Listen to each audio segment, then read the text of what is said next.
Assalamualaikum warahmatullahi wabarakatuh. Bismillahirrahmanirrahim. Alhamdulillahirrabbilalamin. Wa bihi nasta'in ala umuri dunya waddin. Wa ala alihi wa sahbihi ajma'in. Amma ba'du. Pertama, kenalkan, nama saya Abid Zaid Fadilah. Saya dari kelompok 9 akan mempresentasikan dan teman-teman kelompok saya akan mempresentasikan tentang hasil kerja sama kita, yaitu dalam tema self esteem dan locus of control.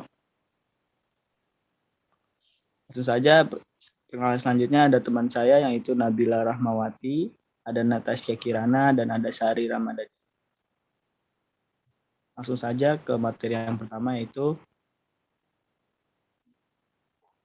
slide selanjutnya.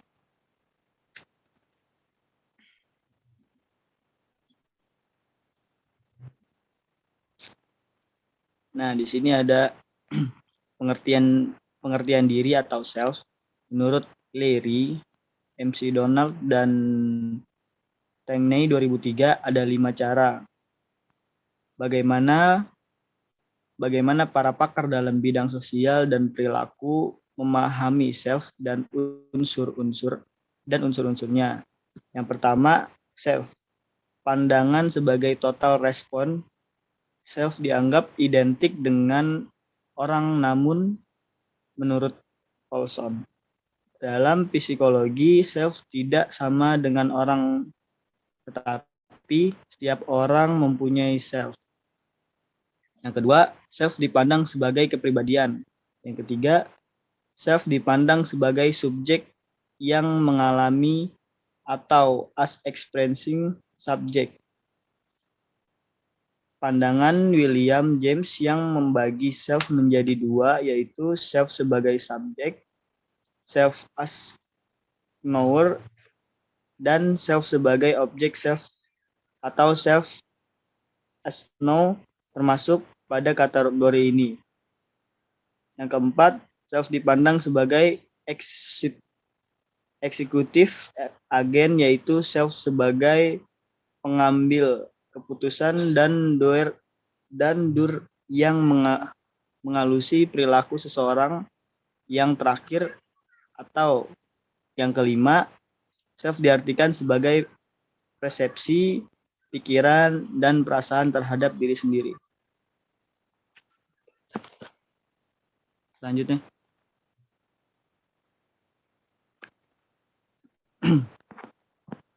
Sini berdasarkan kelima cara tersebut, Larry atau MC Donald dan Tangney 2003 membuat definisi lain mengenai self.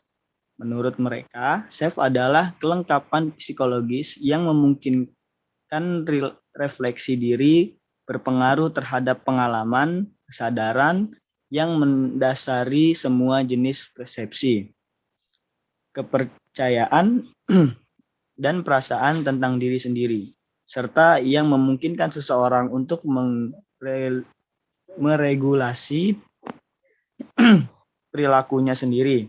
Definisi tersebut tampak mengubahkan 3 cara pendefinisian terakhir yang sudah disampaikan di atas, yaitu self as experiencing, executive, against, belief, about, self, atau Rahman 2017. Selanjutnya.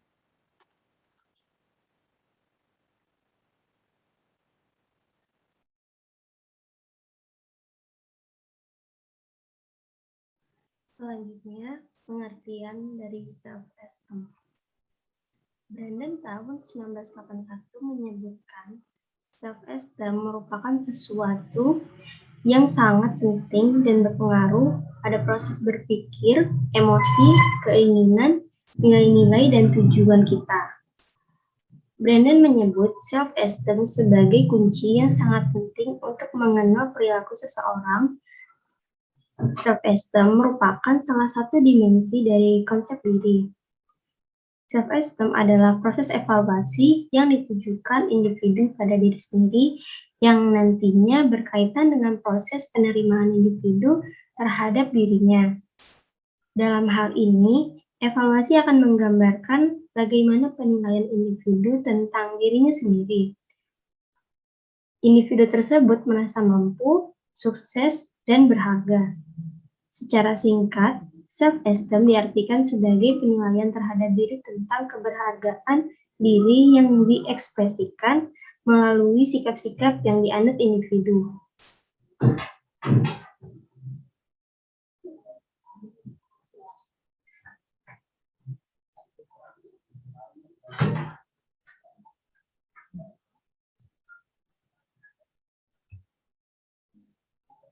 Lalu karakteristik self-esteem.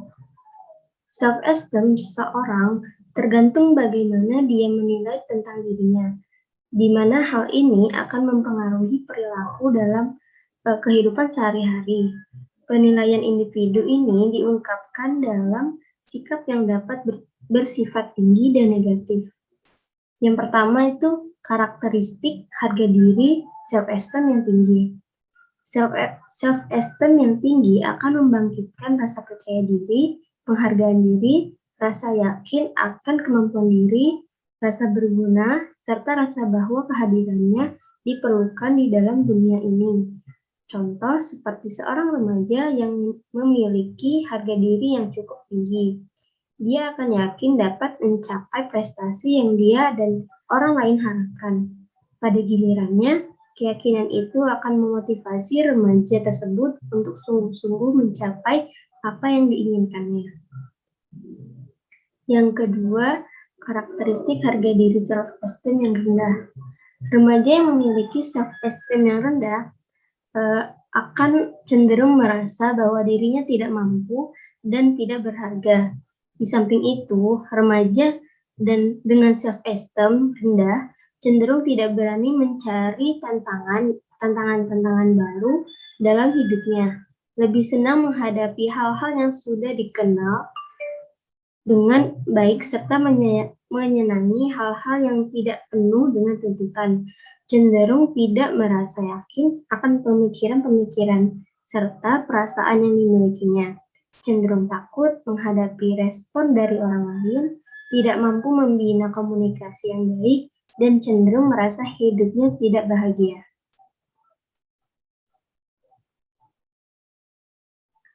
Lalu proses pembentukan self-esteem.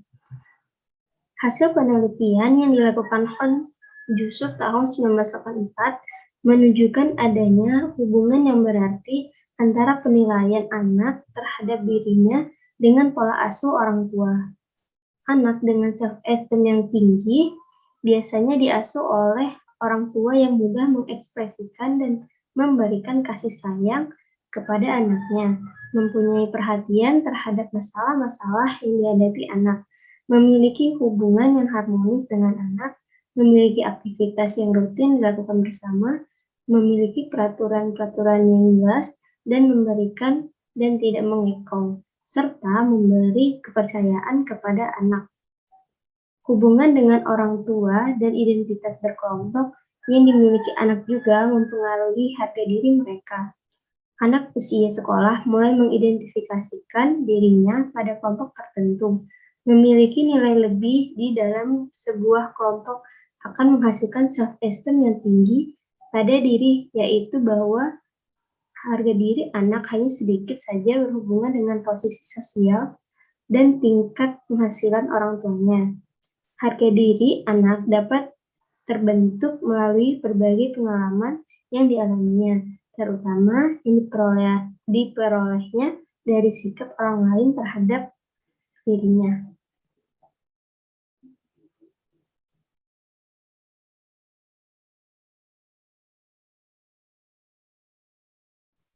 Selanjutnya akan dibacakan oleh Natasha. Selanjutnya ada faktor-faktor self-esteem atau harga diri. Yang pertama ada interaksi dengan manusia lain. Awal interaksi adalah melalui ibu yang kemudian meluas pada figur lain yang akrab dengan individu.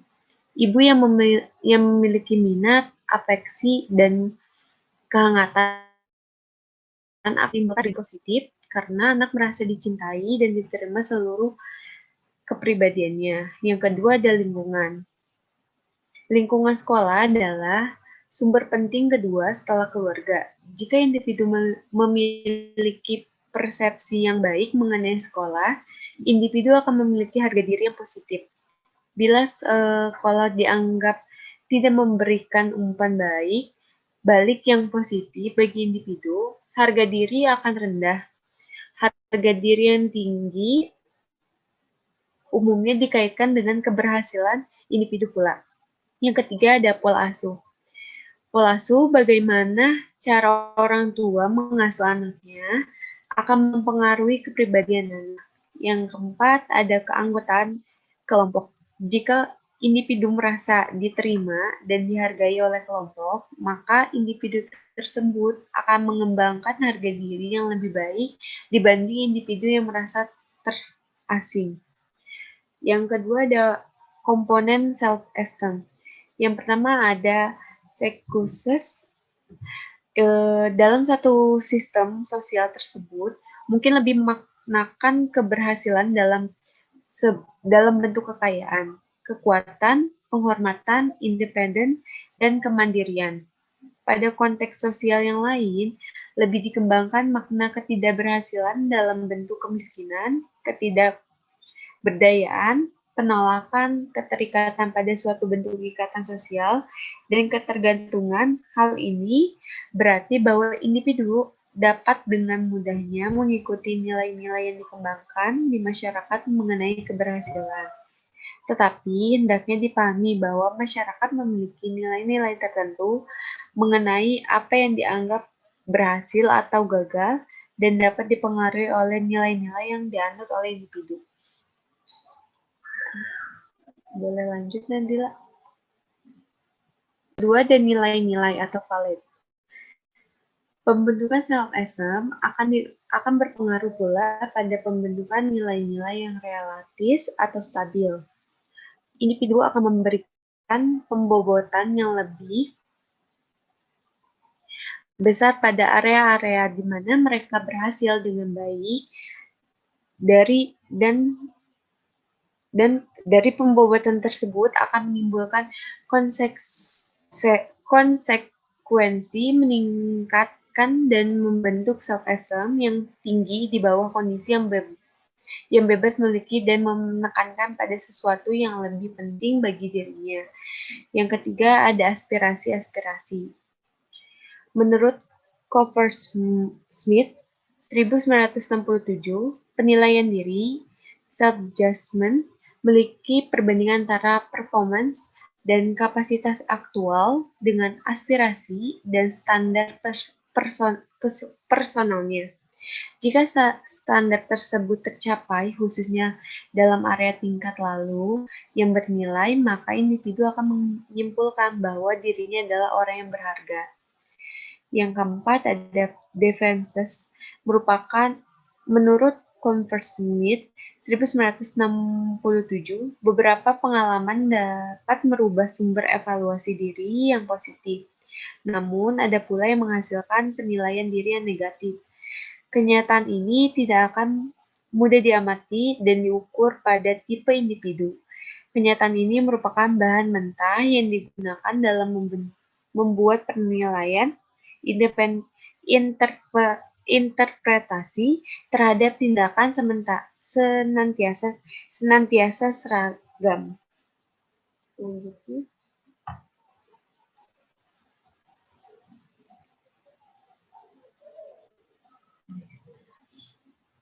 Selanjutnya ada pengertian locus of control. Di sini pengertiannya ada 3, yaitu locus of control, ada juga locus of control internal, dan locus of control eksternal. Locus of control adalah tingkat di mana seseorang memiliki menerangkan personal terhadap apa yang terjadi pada diri mereka. Locus of control dibedakan menjadi 2, yaitu locus of control internal dan eksternal. Locus of control internal mengacu kepada persepsi bahwa kejadian baik positif maupun negatif terjadi sebagai konsekuensi dari tindakan atau perbuatan diri sendiri dan di bawah pengendalian diri. Yang kedua adalah locus of control eksternal, mengacu kepada keyakinan bahwa suatu kejadian tidak mempunyai hubungan langsung dengan tindakan oleh diri sendiri dan berada di luar kontrol dirinya. Jadi dapat ditarik sebuah kesimpulan bahwa locus of control merupakan suatu konsep yang menunjukkan keyakinan individu mengenai peristiwa-peristiwa yang terjadi dalam hidupnya. Hal ini termasuk pada keyakinan bahwa keberhasilan atau kegagalan dalam melakukan berbagai kegiatan di dalam hidupnya disebabkan oleh kendali dirinya atau kendali di luar dirinya. Selanjutnya akan dijelaskan oleh Sari.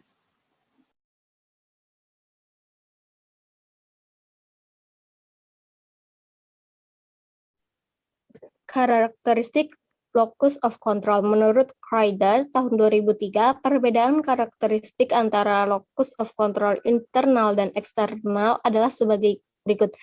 Locus of control internal, 1. Suka bekerja keras, 2. Memiliki inisiatif yang tinggi, 3. Selalu berusaha untuk menemukan pemecahan masalah, 4.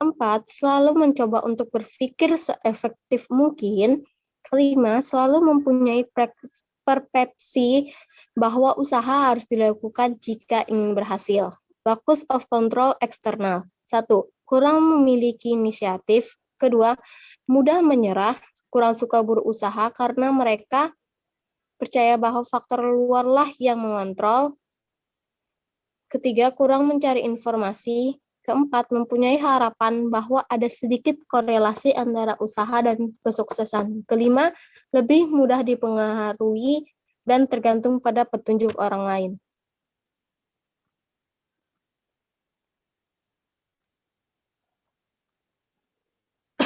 Faktor-faktor yang mempengaruhi locus of control. 1. Ada faktor keluarga. Menurut Gus Gun dikutip Homedogolut Kantor dan Gulai tahun 2012, lingkungan keluarga tempat seseorang individu tumbuh dapat memberikan pengaruh terhadap locus of control yang dimilikinya. Orang tua yang mendidik anak pada kenyataan mewakili nilai-nilai dan sikap atas kelas sosial mereka. Kelas sosial yang disebutkan di sini tidak hanya mengenai status ekonomi, tetapi juga memiliki arti yang luas, termasuk tingkat pendidikan, kebiasaan, pendapatan, dan gaya hidup. 2. Faktor motivasi. Menurut Ford, dikutip Karimi dan Aliport tahun 2011, kepuasan kerja, harga diri, peningkatan kualitas hidup, atau motivasi internal dan pekerjaan yang lebih baik, promosi jabatan, gaji yang lebih tinggi, itu faktor eksternal dapat mempengaruhi locus of control seorang. Reward dan punishment itu motivasi eksternal juga berpengaruh terhadap locus of control menurut Miskel. Ketiga itu yaitu ada faktor pelatihan. Program pelatihan telah terbukti efektif mempengaruhi locus of control individu sebagai sarana untuk meningkatkan kemampuan peserta pelatihan dalam mengatasi hal-hal yang memberikan efek buruk. Pelatihan adalah sebuah pendekatan terapi untuk mengembalikan kendali atas hasil yang ingin diperoleh. Pelatihan diketahui dapat mendorong locus of control internal yang lebih tinggi, meningkatkan prestasi dan meningkatkan keputusan karir menurut Luzo, Fang, dan Strang.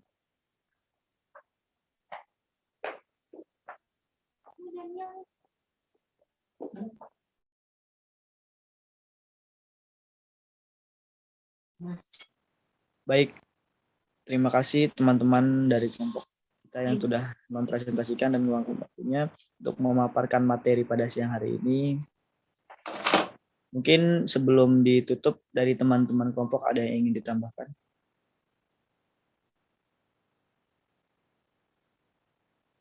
Sepertinya cukup. Cukup. Apabila cukup, saya rasa juga seperti itu. Cukup sekian dari apa yang sudah kami paparkan, sudah kami presentasikan. Kurang lebihnya mohon maaf. Billahi fisabilillah, astagfirullah khairat. Assalamualaikum warahmatullahi wabarakatuh. Waalaikumsalam warahmatullahi wabarakatuh.